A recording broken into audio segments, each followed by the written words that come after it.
بسم اللہ الرحمن الرحیم۔ السلام علیکم ڈیئر اسٹوڈنٹس، امید کرتا ہوں آپ لوگ ٹھیک ٹھاک ہوں گے اور آپ لوگوں کی زندگی خوشیوں کے ساتھ گزر رہی ہوگی۔ اور آج مزید اشعار کی تشریح اپلوڈ کرنے کی طرف بڑھ رہا ہوں تاکہ یہ غزل مکمل ہو جائے اور اس کی تشریح مکمل ہو جائے۔ تو امید کرتا ہوں کہ آپ اس سے استفادہ کر رہے ہوں گے، فائدہ اٹھا رہے ہوں گے۔ اور آج اس غزل کے 3 اشعار کی تشریح جو تھی وہ رہ گئی تھی، تو اس تشریح کی طرف بڑھتے ہیں تاکہ یہ مکمل کیے جائیں اور یہ اشعار کی تشریح جو رہ گئی ہے یہ مکمل ہو جائے اور آپ لوگ اس سے استفادہ کریں، فائدہ اٹھائیں۔ تو اور اس چینل کو میرے اس چینل پہ نئے آنے والے ان کو چاہیے کہ اس چینل کو ضرور سبسکرائب کریں تاکہ میری ہر نئی آنے والی ویڈیو آپ کو وقت پہ پہنچتی رہے۔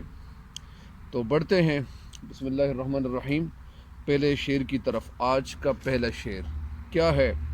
میر تقی میر کی غزل ہے۔ غزل نمبر یہاں پہ کون سی ہے؟ غزل نمبر 1 ہے۔ اور میں آج ایک دفعہ پھر بتاتا چلوں کہ میر تقی میر کی جو پیدائش تھی تو یہ ایک کتاب میں تو میں نے 1721 پڑھا تھا، ایک کتاب میں میں نے 1723 پڑھا تھا، تو اسی طرح یہاں پہ تو 1721 لکھا ہوا ہے یہ جو کتاب ہے، اور وفات 1810 لکھا ہوا ہے۔ بہرحال شعر کیا ہے؟ جبیں سجدہ کرتے ہی کرتے گئی، جبیں سجدہ کرتے ہی کرتے گئی۔ جبی کے معنی ماتھا، پیشانی، پیش آنی، پیشانی۔ سجدہ تو سجدے کو کہتے ہیں۔ حق بندگی، بندگی کا حق، بندگی کسے کہتے ہیں؟ عبادت کو کہتے ہیں۔ ہم ادا کر چلے، یعنی ہم نے بندگی کا حق ادا کر لیا۔ کیسے؟ وہ ایسے کہ وہ میں سجدہ ہی سجدہ کرتا گیا، یعنی اس کا میں اس کی نثر میں بتانے کی طرف چلا جاؤں۔ اس کی نثر کچھ یوں ہے کہ شاعر اس شعر میں کہنا یہ چاہتے ہیں کہ میری پیشانی سجدے پہ سجدہ کرتے چلی گئی، میری پیشانی سجدے پہ سجدہ کرتی چلی گئی، اس طرح ہم نے بندگی کا حق ادا کر دیا ہے۔ یہ اس کی نثر ہے۔ اس کی نثر کیا ہے کہ میں نے، اس کی نثر کچھ یوں ہے کہ میری پیشانی سجدے پہ سجدہ کرتی چلی گئی اور اس طرح ہم نے بندگی کا حق ادا کر دیا ہے۔ تو یہ تھی اس کی نثر۔ ابھی تشریح کی طرف بڑھتے ہیں۔ اس شعر کی تشریح 2 طریقوں سے کی جا سکتی ہے۔ جبی کے معنی میں نے تو آپ کو بتا دیا کہ جبی کے کیا معنی ہے۔ جبی کے معنی ہے پیشانی یا جبی کے معنی ماتھا بھی ہے، پیشانی بھی ہے۔ اس کے 2 مطالب ہیں۔ اس شعر میں شاعر محبوب حقیقی اور مجازی دونوں مطالب یہ لیتے ہیں، اور دونوں مطالب ان کے ذہن میں یہاں پہ ہے کہ اس کا کیا مطلب ہے۔ نہیں، اس کا مطلب تو یہ 2 مطالب نہیں لیتے، یا ہاں 2 مطالب لیتے ہیں۔ ایک مطلب جو ہے وہ عشق حقیقی اور دوسرا مطلب عشق مجازی یہ لیتے ہیں۔ شاعر پہلے مطلب میں کیا سمجھاتے ہیں؟ شاعر اس شعر میں کہنا یہ چاہتے ہیں کہ بندے کا حق کام آقا کے حکم کے آگے سر جھکا دینا ہے۔ یعنی شاعر اس کا جو پہلا حکم ہے تو وہ کیا بتاتا ہے؟ یعنی عشق کی مجازی اگر میں آپ کو بتا دوں تو یہ عشق مجازی یہ ہے کہ جس کے ساتھ آپ محبت کرتے ہو تو اس کے محبت کا ہر عنصر، یعنی جو وہ کون سے ایسا طریقہ ہوتا ہے جو آپ محبوب کے لیے نہیں کرتے ہو۔ تو شاعر کہتا ہے کہ بندے کا کام آقا کے حکم کے آگے سر جھکا دینا ہے۔ آداب محبت کا اولین تقاضا محبوب کی اطاعت و بندگی کا حق بجا لانا ہے۔ یعنی آداب محبت کو جو اولین تقاضا ہوتا ہے، جو ضرورت ہوتی ہے، وہ بندگی کا کام ہوتا ہے۔ تو شاعر کہتے ہیں کہ اے محبوب، میں نے تیری اطاعت کا حق ادا یوں کیا ہے کہ میں نے تیری بندگی کا حق اس طرح ادا کیا ہوا ہے کہ میری پیشانی ہر وقت تیرے حضور میں جھکی رہی۔ اگرچہ یہ بندے جو ہیں، بندے کے سامنے سجدہ نہیں کرنا چاہیے، لیکن یہاں مطلب یہ ہے کہ وہ ایک عجیب قسم کی حالت اس پہ طاری ہو گئی ہے، اور یہ کہتے ہیں کہ اے میرے محبوب، میں نے تیرے لیے کیا کچھ نہیں کیا، یعنی میں نے تیرے لیے اتنا کچھ کیا کہ جیسے میں نے، یعنی تیرے لیے میں نے بہت کچھ کیا، اور میں نے تیری اطاعت میں کون سا ایسا طریقہ تھا، کون سا ایسا طریقہ تھا، کون سا ایسا ڈھنگ تھا کہ میں چھوڑ چکا ہوں، کہ میری پیشانی ہر وقت تیرے حضور میں جھکی رہی، میں ہر وقت تیری اطاعت میں رہا، میں نے تیرے ہر حکم کو لائق سمجھا، میں نے ہر حکم تیرے جو ہر حکم کو میں نے واجب الاحترام سمجھا، میں نے تیرے ہر حکم کی پاسداری کی، میں نے تیرے ہر حکم کے آگے میں اپنے سر کو نیچے رکھا، لیکن تو نے میرے اس جذبے محبت اور پرستاری کی کوئی قدر و قیمت نہیں کی۔ یعنی میں تجھے چاہتا تھا اور میں تیرے ساتھ محبت کرتا تھا، لیکن تو نے میری طرف نہ توجہ کیا اور نہ بلکہ مجھ کو ایسا اگنور کیا، آپ نے مجھے اگنور کیا اور مجھے ایسے نظر انداز کر گئے کہ میں نے تو بہت کچھ کام کیا تھا، میں نے تو تیری بندگی کا یعنی میں تجھے چاہتا تھا اور میں تیرے ساتھ محبت کرتا تھا، تو تیرا جو بھی کام پڑتا تھا تو میں اس کام کو جانو دل سے اور صدقے دل سے میں کرتا تھا، میں اس سے پیچھے نہیں ہٹتا تھا، میں ہٹنے والا نہیں تھا۔ لیکن تیری طرف سے تو کچھ بھی نہیں ہوا، یعنی تیرے طرف سے ہونا تو یہ چاہیے تھا کہ کچھ نہ کچھ تو بھی کرتا، لیکن تو نے کچھ بھی نہیں کیا۔ یعنی اس شعر میں شعر کہتے ہیں کہ شاعر اس شعر میں کہنا یہ چاہتے ہیں، شاعر اس شعر میں یہ چاہتے ہیں کہ جبین کا مطلب کیا ہے؟ جمیل کا مطلب ہے، یہ دوسری تشریح آپ کو میں ایک دفعہ پھر سناتا ہوں کہ جبین کا مطلب ہے پیشانی، جو سجدہ کرتے وقت زمین پر جا لگتی ہے، زمین پر پیشانی کو رگڑا جاتا ہے، پیشانی کو وہاں پہ لوگ لگاتے ہیں، اور میں نے پیشانی کو لگایا۔ سجدہ تو صرف اللہ تعالیٰ کے سامنے جائز ہوتا ہے، سجدہ تو صرف اللہ تعالیٰ کے سامنے جو جائز ہوتا ہے، لیکن اس شعر کا مطلب خدا اور محبوب دونوں کی طرف ہو سکتا ہے۔ اگر مطلب اللہ تعالیٰ، یعنی مطلب اس کا اگر اس کی طرف محبوب کی طرف کیا جائے تو وہ کیا ہے کہ اپنے محبوب کے بارے میں ایسے الفاظ استعمال کرتے تھے، یعنی اس وقت یعنی جو میر کا زمانہ تھا، اس کا جو دور تھا، تو اس وقت محبوب کے لیے ایسے الفاظ لوگ استعمال کر سکتے تھے۔ اور اسی طرح یعنی شاعر کہتے ہیں کہ میں نے جو سجدہ تھا، یا جو میں نے محبت کا جو طریقہ تھا، یا جو محبت جس طرح لوگ کرتے ہیں، تو میں نے تو ہی محبت تیرے ساتھ کی۔ یعنی میر تقی شعر میں انسان کو سجدے کی دعوت دیتے ہوئے کہتے ہیں کہ انسان کو اللہ تعالیٰ نے اپنی بندگی اور عبادت کے لیے پیدا کیا ہے۔ تو اسی طرح اس کا میں پھر دوسرے مطلب کی طرف جاتا ہوں۔ یعنی شعر کہتے ہیں، اس شعر میں پہلے مطلب اس کا یہ ہے کہ یہ شعر محبوبی، یعنی جس طرح بندے کا کام آقا کے آگے سر جھکا دینا ہوتا ہے، اور محبت کا اولین تقاضا یہ ہوتا ہے کہ محبت ہی پہلا طریقہ ہے محبت کے قرینوں میں، یا اس طرح تو میں نے تیری اطاعت کا حق یوں ادا کیا ہے کہ میری پیشانی ہر وقت تیرے حضور میں جھکی رہی، میں نے تیرے ہر حکم کو میں نے مانا، میں نے تیرے ہر حکم کے آگے اپنے سر کو نیچے رکھا، اور لیکن تو نے میرے اس جذبے محبت سے اور میں جس طرح تیرے سر محبت کرتا تھا، تم نے تو مجھے اگنور کر لیا، اور تو نے مجھے نظر انداز کر لیا۔ تو اس وجہ سے یعنی اس بات کی طرف اشارہ کرتے ہیں۔ اس کا دوسرا مطلب یہ ہو سکتا ہے کہ اس کا دوسرا مطلب کیا ہو سکتا ہے؟ اس کا دوسرا مطلب یہ ہو سکتا ہے کہ اللہ تعالیٰ ہمارا خالق ہے۔ یعنی اس شعر میں شاعر کہتے ہیں کہ انسان کو اللہ تعالیٰ نے اپنی بندگی کے لیے پیدا کیا ہے۔ دوسرا مطلب کیا ہے؟ اپنی بندگی کے لیے انسان کو اللہ تعالیٰ نے پیدا کیا ہے۔ اللہ تعالیٰ خالق ہے بے شک، اور انسان اس کی مخلوق ہے۔ خالق کا حق ہے کہ مخلوق اپنی تخلیق کے بدلے میں شکریہ کے طور پر خالق کے سامنے سجدے کرتے رہے۔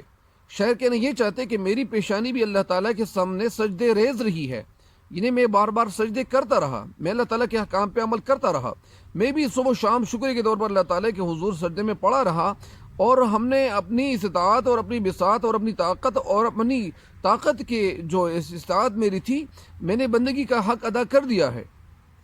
تو دوسروں کو چاہیے کہ وہ بھی بندگی کا جو حق ہے وہ ادا کرنے کی وہ بھرپور کوشش کر لے۔ یعنی اس کا ایک مطلب یہ ہے کہ انسان جو وہ یہاں پہ یہ سمجھتا ہے کہ میں نے بندگی کا حق ادا کر لیا ہے، حالانکہ اللہ تعالیٰ کی بندگی کا حق ادا نہیں ہو سکتا اگر ہم اللہ تعالیٰ ہماری جو آنکھیں ہیں، اگر ہمارے آئیبرو جو ہے وہ پیشانی کے جو یہاں پہ اگر ہم اپنے سر کے بالوں میں ایک بال کی بھی اگر قیمت چکانا چاہے، اور ہم اللہ تعالیٰ کی عبادت کرتے جائیں، ہماری عبادت جو ہے وہ اتنی اس لیول کی نہیں ہے کہ اگر ہم اللہ تعالیٰ کی جتنی عبادت کر لیں تو ہم اللہ تعالیٰ کے ایک شکر کا، یعنی ہم ایک بال کا شکریہ ادا نہیں کر سکتے۔ تو اس لیے انسان جو ہے وہ کبھی اللہ تعالیٰ کی بندگی کا حق ادا نہیں کر سکتا، یہ ممکن ہی نہیں ہے، ناممکن ہے، ناممکنات میں سے ہے۔ تو اسی وجہ سے شاعر یہاں کہتے ہیں، اس کا پہلا مطلب بھی آپ کو سمجھا دیا، دوسرا مطلب بھی سمجھایا، لیکن ایک دفعہ پھر آپ تھوڑی سی تشریح سن لیں کہ دوسرا مطلب اس کا یہ بھی ہو سکتا ہے کہ محبوب حقیقی سے مخاطب ہو کر شاعر کہتے ہیں کہ اے اللہ تعالیٰ، ہم نے تیری اطاعت میں کوئی کسر اٹھا نہیں رکھی، میں نے تیری عبادت صحیح طریقے سے کر لی، اور تیرے احکام کی بجاوری کو ہمیشہ میں نے برتری دی، میں نے فوقیت دی، میں نے تیرے ہر حکم کو صحیح سمجھا اور صحیح مانا، اور تیرے حکم کے آگے یعنی جب حکم کیا ہے، یعنی جب نماز کے لیے اذان ہو جاتی تھی، اذان دی جاتی تھی مسجد میں، تو میں نماز پڑھنے کی طرف میں متوجہ ہو جاتا تھا اور نماز پڑھنے کے لیے میں چلا جاتا تھا۔ لیکن مطلب یہ ہوتا ہے کہ کبھی کبھار ایک انسان ایسا بھی ہے کہ وہ اللہ تعالیٰ کے جو سارا کام ہے وہ بجا طور پر وہ بجا نہیں لا سکتے، اس کے لیے ممکن ہی نہیں ہے، اس کا انسان کے لیے ممکن ہی نہیں ہے کہ انسان جو ہے، اسی طرح اللہ تعالیٰ نے اپنے قرآن پاک میں بھی فرمایا ہے کہ انسان جو ہے اللہ تعالیٰ نے ضعیف پیدا کیا ہوا ہے۔ اعوذ باللہ من الشیطان الرجیم، بسم اللہ الرحمن الرحیم، انک لعلی، جس طرح یعنی بے شک انسان کو میں نے ضعیف پیدا کیا، تو اسی وجہ سے اللہ تعالیٰ نے انسان کی جو تخلیق کی ہوئی ہے، تو یہ اس کا ترجمہ یہ ہے قرآن پاک میں جو آیت ہے کہ بے شک میں نے انسان کو ضعیف پیدا کیا، کمزور پیدا کیا ہے۔ اسی وجہ سے شاعر جو ہے یہاں پہ کہتے ہیں کہ میں نے بندگی کا حق ادا کر لیا، تو اسی وجہ سے یعنی اس کے دو مطالب تو ہو گئے، پورے ہو گئے، اسی وجہ سے شاعر یعنی یہاں یہی کہتے ہیں۔ جس طرح یہاں ایک شعر میں نقل کرتا ہوں، یہ اس شعر کے ساتھ یعنی جبھی سجدہ کرتے گئی حقی بندگی ہم ادا کر چلے، اس کے ساتھ جو شعر ہے جو ریلیٹڈ ہے وہ یہ ہے، جان دی ہوئی اسی کی تھی، جان دی ہوئی اسی کی تھی، حق تو یہ ہے کہ حق ادا نہ ہوا، حق تو یہ ہے کہ حق ادا نہ ہوا۔ تو اسی وجہ سے یعنی اس شعر کو آپ یہاں اس کے ساتھ نقل کر سکتے ہو پرچے میں، تاکہ آپ کو زیادہ سے زیادہ مارکس اور نمبرات مل جائے۔ اس شعر کی تشریح مکمل ہوگی، اگلے شعر کی طرف بڑھتے ہیں۔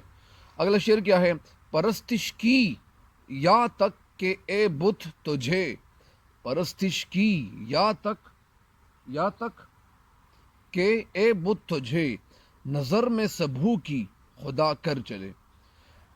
پرستش کرنا، عبادت کرنا، یا کے معنی یہاں تک، یا کے معنی یہاں تک کہ اے بت کا مطلب یہاں محبوب ہے، تجھے یعنی میرے محبوب، میں نے تیری اتنی عبادت کی، میں نے تیری اسی پرستش کی، میں نے تیرے ہر حکم کے آگے سر پہ خم کر دیا، سر کو نیچے جھکے رکھا میں نے، لیکن نظر میں سبو کی خدا کر چلے، نظر میں یعنی آنکھوں میں، خیال میں، سوچ میں اور اپنے دل میں سبوں کی خدا کر چلے، سبوں کی، سب لوگوں کی، سبوں کی خدا کر چلے۔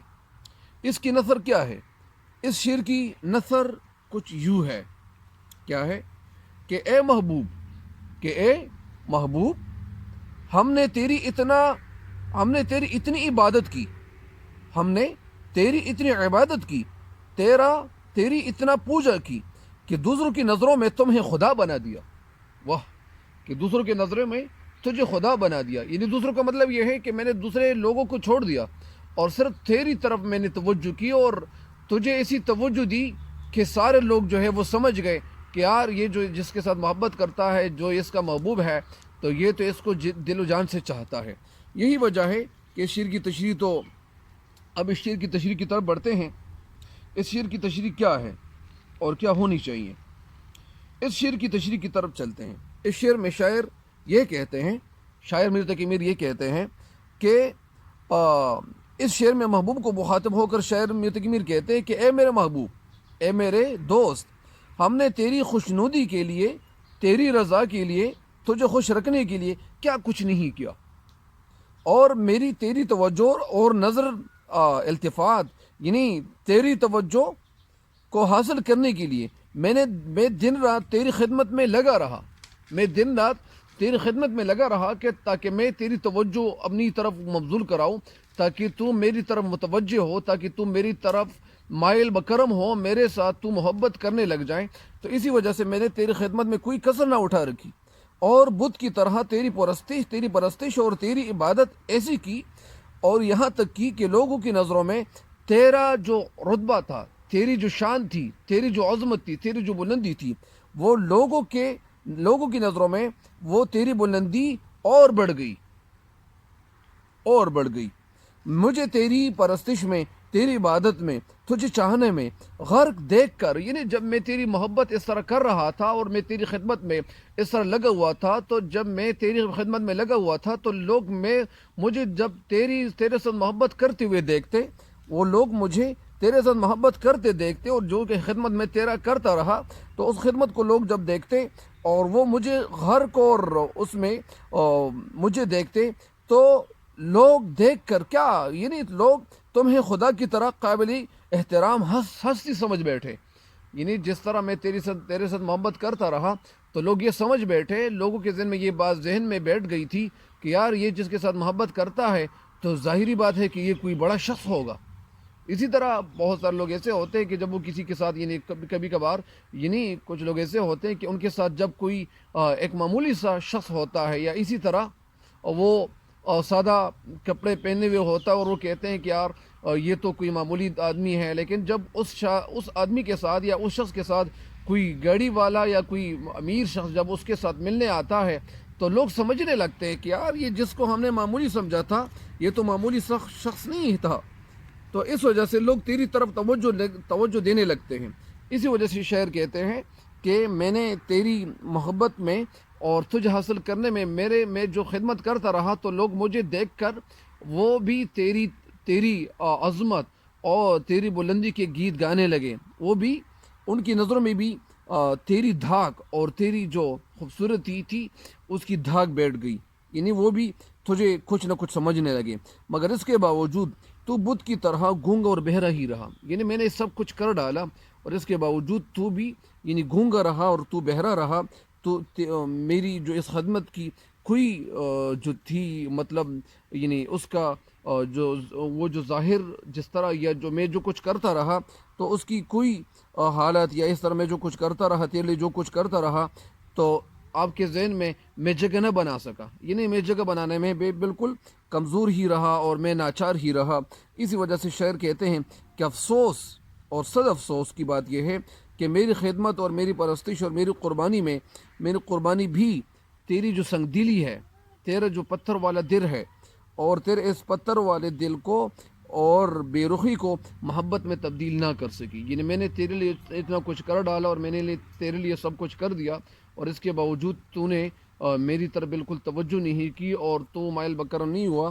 تو اسی وجہ سے شاعر کا کہنا یہاں تک یعنی اس کا تھا کہ میں نے سب کچھ کر ڈالا، میں نے تجھے اپنی تجھ پہ جان نچاور کرنے کے لیے میں نے بہت کچھ کیا، لیکن تیری طرف توجہ کی، اور میں بہت کچھ کرتا رہا، تیرے لیے خدمتیں کرتا رہا، اور میں خادم ہی ٹھہرا تھا. لیکن اس کے باوجود تیرے دل میں وہ میرے لیے کوئی محبت پیدا نہ ہو سکی. اور اسی وجہ سے میں تجھے حاصل کرنے کے لیے میں جو کوششیں کرتا رہا، تو ان کوششوں کا یعنی اثر یہ ہوا، ان کوششوں کا، ان خدمتوں کا اثر الٹا ہوا. یعنی تیرے دل میں میرے لیے محبت پیدا نہ ہو سکی. تو یہ میں کل بھی آپ کو میں نے بتایا تھا کہ اس دور میں کچھ شاعر ایسے ہوتے تھے کہ وہ مطلب یعنی ایک انار 100 بیمار.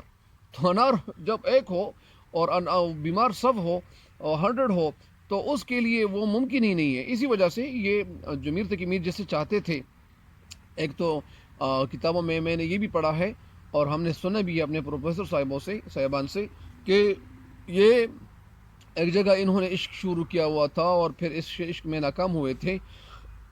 بہرحال میر تقی میر جو تھے، تو یہ اس وقت جو میر تقی میر جو اپنے دور کی بات کرتے ہیں اور جو کہتے ہیں، تو اس وقت ایسا ہوتا تھا کہ میں نے کل بھی بتایا تھا کہ جب ایک انار ہو اور بیمار 100 ہو، تو وہ ممکن ہی نہیں ہے. اسی وجہ سے اگر وہ اس کی کوشش اور اس کی تگ و دو میں اپنی زندگی لٹاتی رہے، اور بہت کچھ خدمت کرنے کی کوشش کرتا رہے، لیکن ان کے دل میں جگہ بنانا وہ ناممکنات میں سے ہے. اسی وجہ سے یعنی پتھر جس طرح ہوتا ہے، یعنی جس طرح غالب ایک جگہ کہتے ہیں کہ آہ کو چاہیے ایک عمر اثر ہونے تک، کون جیتا ہے تیرے زلف کے سر ہونے تک. ہم نے مانا کہ تغافل نہ کرو گے، لیکن خاک ہو جائیں گے ہم تم کو خبر ہونے تک. تو اس وجہ سے وہ شعر بھی اس کے ساتھ ریلیٹڈ ہو سکتا ہے. ایک اور شعر ہے کہ تجھے غیروں سے کب فرصت، یہ شعر بڑا اتھینٹک ہے. اس شعر کے ساتھ تجھے غیروں سے کب فرصت، ہم اپنے غم سے کب خالی. تجھے غیروں سے کب فرصت، ہم اپنے غم سے کب خالی. چلو بس ہو چکا ملنا، نہ تم خالی نہ ہم خالی. چلو بس ہو چکا ملنا، نہ تم خالی نہ ہم خالی. تو اس شعر کی تشریح بھی مکمل ہو گئی ہے. آخری شعر کی طرف بڑھتے ہیں، اور آخری شعر کیا ہے؟ کہیں کیا یہاں پہ میں نے کچھ اشعار اچھا یہ آخری شعر کے لیے نقل کیے ہوئے ہیں. اچھا کہے کیا جو پوچھے کوئی ہم سے میر.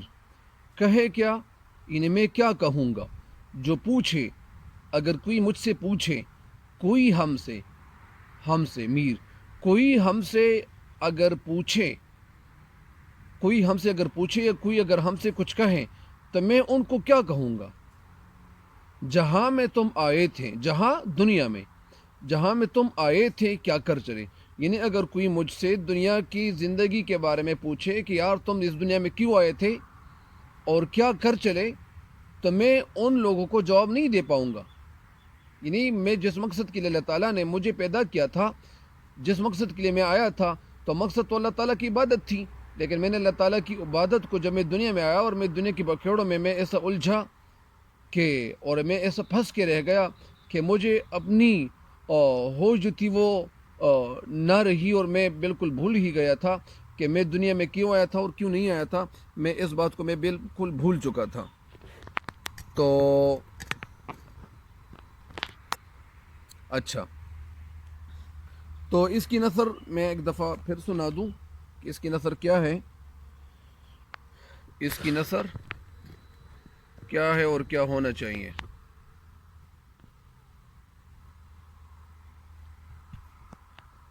اچھا کہے کیا جو پوچھے کوئی ہم سے میر. جہاں میں تم آئے تھے کیا کر چلے. اس کی نثر کیا ہے. اے میر تک میر, اگر کوئی ہم سے پوچھے کہ دنیا میں تم جس کام کے لیے آئے تھے اس کا کیا بنا, تو کیا کہیں گے. یعنی اگر کوئی مجھ سے دنیا کی زندگی کے بارے میں پوچھے کہ یار میر تم دنیا میں کیوں آئے تھے اور جس کام کے لیے تو آئے تھے تو اس کا کیا بنا, یعنی تم نے اس کے لیے کیا کر لیا, تو شاید میر کہتے کہ میں پھر چپ رہوں گا. میں کیا کہوں گا, میں تو کچھ کہہ نہیں سکوں گا. پھر آخری عمر میں جب ان کو یہ ایک قلق اور ایک غم اس کے دل میں بیٹھ گیا تھا کہ یار میں جس کام کے لیے آیا تھا وہ کام تمہیں خانہ خراب, وہی کام تم سے رہ گیا. یعنی اس شعر کی طرف بڑھتے ہیں, اس شعر کی تشریح کی طرف بڑھتے ہیں. میر تقی میر اس شعر میں افسوس کرتے ہوئے کہتے ہیں اور غم کرتے ہوئے کہتے ہیں کہ اے میر اگر کوئی شخص تجھ سے اس دنیا میں تیرے آنے کا مقصد پوچھے, دریافت کر لے, تو تیرا کیا جواب ہوگا.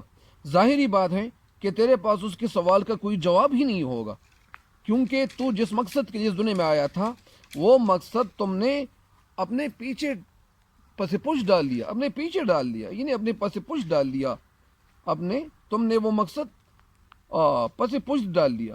اور دنیا کے کاموں میں, دنیا کے دھندوں میں اور دنیا کے بکھیڑوں میں, دنیا کے الجھیڑوں میں تم دنیا کے بکھیڑوں میں ایسے الجھ گئے, ایسے پھنس کے رہ گئے کہ وہ سارے کاموں کی طرف تیری وہ توجہ تو جاتی رہی. تو اپنے رزق کے حوالے سے تو ایسے مستغرق رہے, ایسے غرق ہو گئے کہ تو اپنے اصلی کام اور اپنے اصلی مقصد کو بھلا بیٹھے تھے.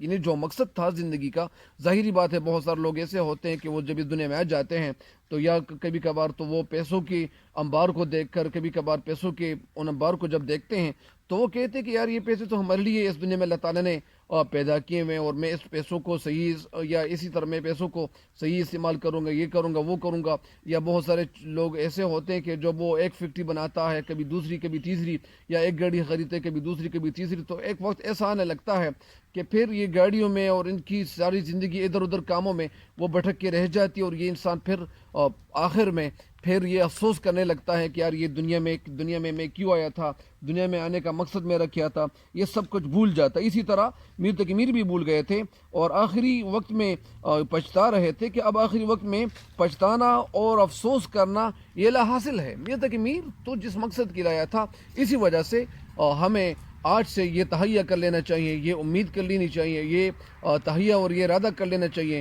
کہ انشاءاللہ میں اللہ تعالیٰ کے جو حکام ہیں, جو اللہ تعالیٰ کے جو نماز ہے, جو اللہ تعالیٰ نے جو حکام ہم پہ عائد کیے ہوئے ہیں, اور مقصد اور حکام کیا ہے, زندگی کا مقصد اللہ تعالیٰ کی عبادت کرنا ہے. تو اسی وجہ سے میں اللہ تعالیٰ کے حکام کی طرف توجہ دوں گا, اور میں اللہ تعالیٰ کی کسی کو حکم سے بھی میں یعنی اس کو اگنور نہیں کروں گا, میں اس سے نظر انداز نہیں کروں گا، اور میری زندگی انشاءاللہ اللہ تعالیٰ کے حکم کے مطابق اور اللہ تعالیٰ کے احکام کے مطابق اور حضور نبی کریم صلی اللہ علیہ وسلم کے سنت طریقوں کے مطابق گزرے گی۔ تو اسی وجہ سے یہی ارادہ اپنے ساتھ کر لینا چاہیے، اور اسی وجہ سے شعر کی تشریح مکمل ہو گئی ہے کہ اب آخری وقت میں پچھتانا، اور شاعر کہتے ہیں کہ وہ آخری وقت میں اگر میں پچھتاؤں، پشیمان ہوتا جاؤں، تو وہ پشیمان ہونا پھر حاصل ہو جاتے، کیونکہ جب انسان بوڑھا ہو جاتا ہے پھر اس وقت کچھ نہیں کیا جا سکتا۔